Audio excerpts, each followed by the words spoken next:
Finally श्रावण लागिसक्यो। तपाईहरु मध्ये कतिजनाले व्रत बस्नुहुन्छ होला, मन्दिर पूजाहरुमा पक्कै जानुहुन्छ। श्रावण भन्ने बित्तिकै मेरो दिमागमा फर्स्टमा ग्रीन नै आउँछ हैन, अनि त्यसपछि येलो, रेड, यो तीनटा कलर चाहिँ दिमागमा आउँछ। एउटा छुट्टै भाइब छ हैन। यो महिना चाहिँ अरु दिनहरु भन्दा अलिकति राम्रो फरक देखौं भन्ने खालको भाइब आउँछ। तर हरेक वर्ष पूजाहरुमा जाँदा ल आज त राम्रो भएर जान्छु भन्ने सोचेर आउँछ, तर हतार हतार एउटा लिपस्टिक र गाजलमै हाम्रो श्रावण सकिन्छ। सो त्यस्तो बोरिङ चाहिँ नहोस् भनेर मैले सबै ट्रेडिसनल आउटफिटमा सुहाउने हैन, जुन कलरको लुगा लाउँदा पनि सुहाउने खालको step by step makeup tutorial तपाईहरुलाई खिचेर एडिट गरेर देखाउँदैछु। अब पूजाहरुमा जानको लागि धेरै कन्फ्युज हुनु पर्दैन, कस्तो खालको गर्ने होला, ला के गर्ने होला, यसमा के सुहाउँछ होला भनेर सोच्नै पर्दैन। सिधै यो भिडियो हेरे हुन्छ हैन, तपाईहरुले मज्जाले सिक्न सक्नुहुन्छ। सो यो भिडियो चाहिँ नछुटाइकन हेर्नु होला है त। यो सबभन्दा पहिला स्किन प्रेप चाहिँ मज्जाले गर्नु पर्यो। जुनै पनि मेकअप गर्नु अगाडि चाहिँ स्किन प्रेप मज्जाले गर्नुपर्छ। त्यसपछि मात्र तपाईको मेकअप चाहिँ अलिकति निखारिन्छ हैन, अलिकति राम्रो देखिन हेल्प गर्छ। स्किन केयरमा चाहिँ धेरै प्रडक्टहरु लगाउन जरुरी छैन हैन, 10 थरीको सिरम लगाउन जरुरी छैन। हाइड्रेटिङ टोनर अनि त्यसपछि मोइस्चराइजर अनि सनस्क्रिन त्यति भयो पुग्छ हैन। यदि सिरमहरु लगाउन छ भने चाहिँ एउटा मात्र सिरम एड गरे हुन्छ हैन, त्यति धेरैवटा सिरम लगाइराख्नु पर्दैन। यस्तो चर्को घाममा त्यत्रो लाइन बसेर हैन, घामबाट जोगिनको लागि सनस्क्रिन चाहिँ मस्ट ह्याभ प्रडक्ट हो। यो चाहिँ छुट्टाउनै नहुने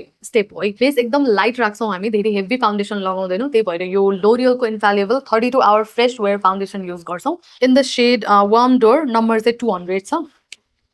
यसरी लिन्छौं, एकदमै लिक्विडी छ के।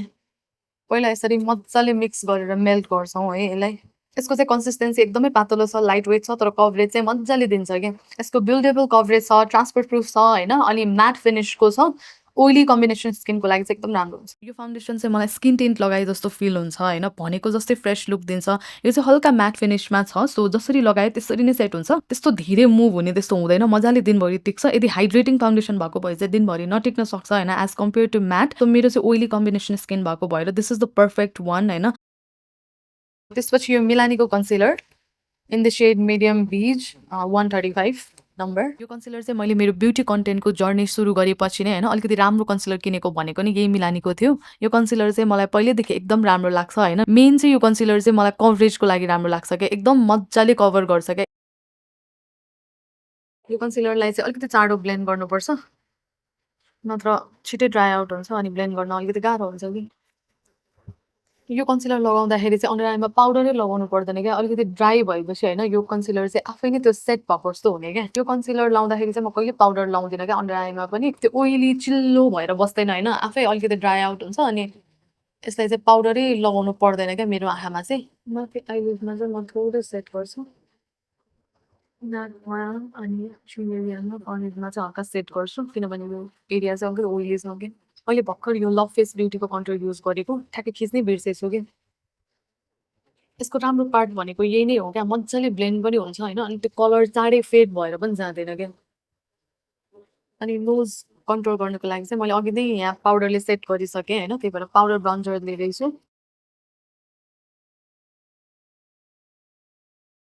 ब्लस पनि म लभ फेसकै लगाउँछु। यो अलिकति वार्म टोनमा छ, जस्तो आँखा पनि अलिकति वार्म खालको गर्ने भएको भएर यो वार्म टोनको ब्लस चाहिँ एकदम राम्रो देख्छ। छोको मात्र थिएँ के, कस्तो मजाले आउँछ भने कलर। कस्तो पिगमेन्टेड के। अनि लगाउँ, मजाले ब्लेन्ड गरौँ।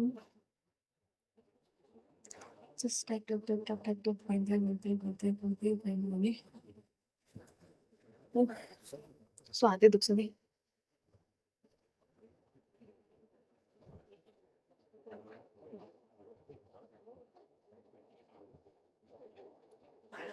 ठिकै छ, नट ब्याड। कति पछि मेकअप गरेर आएको छु कि यसरी मजाले, आफै कन्फ्युज भइरहेको छु।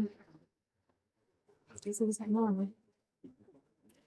ओके, अनि हल्का यो पाउडर ब्लस लगाउँछौँ सो बाई पेस्टलको। यसमा चाहिँ म कुन कलर लगाउँ, अलिकति यो कलर लगाउँछु। यो अलिकति अरेन्ज अरेन्ज खालको लगाउँ, धेरै होइन, जस्ट थोरै थोरै मात्र।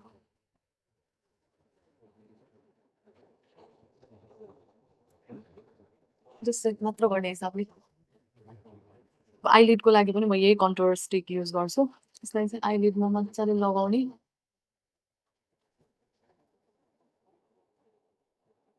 आइलिडमा राखेर चाहिँ मजाले ब्लेन्ड गर्ने, अर्को आँखामा पनि।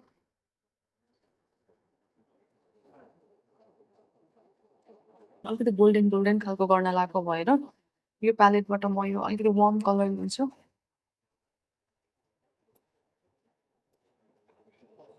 पुरै आइलिडमा मजाले डिफ्युज गरेर क्रेज एरियामा ब्लेन्ड गर्ने। अब यस्तो सानो ब्रस लिने अनि यही प्यालेटबाट हल्का डार्क ब्राउन कलर लिने, मजाले ब्लेन्ड गर्ने।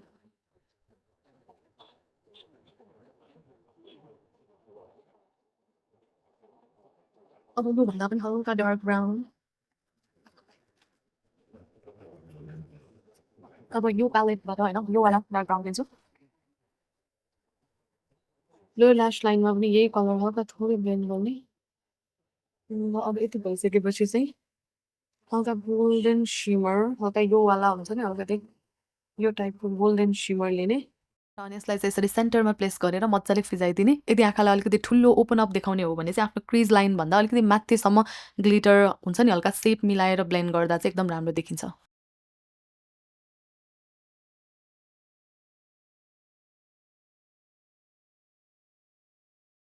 एउटा सानो एङ्गल ब्रस लिने अनि यस्तो खालको ब्ल्याक आई स्याडोले हल्का आइलाइनर लगाएको जस्तै गरेर सेप मिलाएर ब्लेन्ड गरिदिने।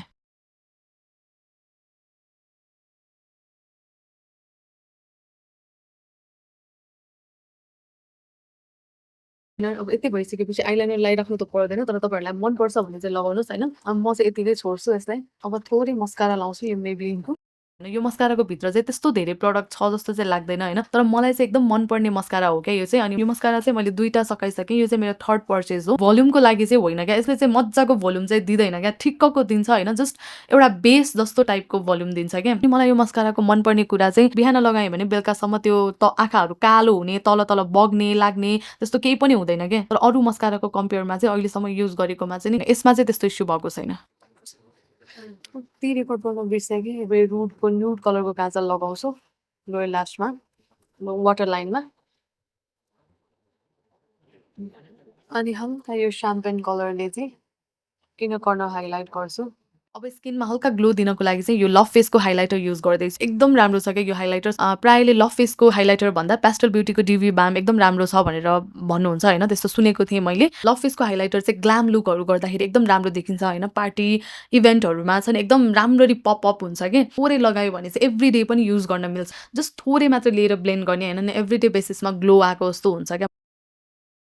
यो लिप लाइनरको 1000 रुपिस किन पर्यो भनेर अहिले बुझ्दैछु होइन। एन्ड अफ द डे होइन लिपस्टिक सबै गए पनि यो लिप लाइनर चाहिँ जाँदैन क्या। एकचोटि लगाएपछि एकदम मजाले सेट भइरहेको छ होइन, त्यस्तो धेरै मुभ हुँदैन, एकदम राम्रो लाग्यो लिप लाइनर चाहिँ। अलिकति यसरी सेन्टरमा लाउँछु, त्यो म्याट लिपस्टिक लगाइरहेको छु भनेर फिल नै नहुने क्या, कस्तो कम्फोर्टेबल एकदम लाइट वेट खालको छ क्या। अब म्याट लिपस्टिक मनपर्छ भने चाहिँ यतिकै छोड्दा हुन्छ, नत्र भने हल्का ग्लस एड गर्दा हुन्छ। ग्लस पनि लभ फेस ब्युटीबाटै अरा ड्रिप भन्ने सेडमा। यो सेड यो कलरले चाहिँ होइन आफ्नो नेचुरल लिप्सलाई नै एकदम मजाले इन्हान्स गर्छ। अभियसली लिप ग्लस हो होइन, लङ लास्टिङ त हुँदैन, यो पनि लङ लास्टिङ त छैन, बट यसको फर्मुला अनि त्यो लगाउँदाखेरि च्याप नहुने होइन, एकदम कम्फोर्टेबल हुने, त्यो चाहिँ मन पर्यो। सेटिङ स्प्रेले मजाले स्प्रे गर्नुभन्दा मलाई यसरी ब्लेन्डरमै राखेर बिस्तारै टच गरेर सेट गर्ने चाहिँ मनपर्छ। बट सेटिङ स्प्रेले स्प्रे गर्नुको पनि छुट्टै मजा छ होइन, त्यसरी पनि मलाई मनपर्छ। तर प्रायः जस्तो चाहिँ म यस्तै गरेर आउँछु कि मेरो आइब्रोज चाहिँ अलरेडी डार्क भएको भएर आइब्रोजमा चाहिँ म त्यस्तो धेरै केही पनि गर्दिनँ, जस्ट ग्याप मात्र फिल गर्छु, त्यति हो। फाइनल लुक चाहिँ यस्तो देख्यो, कस्तो लाग्यो तपाईँहरूलाई कमेन्ट पनि गरिदिनु होला। श्रावणभरि पूजाहरूमा जानको लागि, श्रावणभरि व्रत बस्नको लागि, पूजाहरूमा जानको लागि चाहिँ अब कन्फ्युज हुनु पर्दैन होइन, सिधै यो ट्युटोरियल हेरेको हुन्छ। जुनै पनि आउटफिटमा जुनै पनि कलरको लुगाहरूमा मजाले म्याच हुने होइन, मजाले सुट हुने मेकअप छ। सो अब धेरै कन्फ्युज हुनु पर्दैन, यसरी नै गर्दा हुन्छ। तपाईँहरूको टाइम पनि बच्छ होइन, त्यो खोज्दा खोज्दा टाइम वेस्ट गरिराख्नु पनि पर्दैन। यो वर्षको श्रावण स्पेसल लुक हो यो, यसरी नै गर्न सक्नुहुन्छ। सो यो भिडियो मन पर्यो भने लाइक, सब्सक्राइब, कमेन्ट अनि सेयर पनि गरिदिनु होला है त।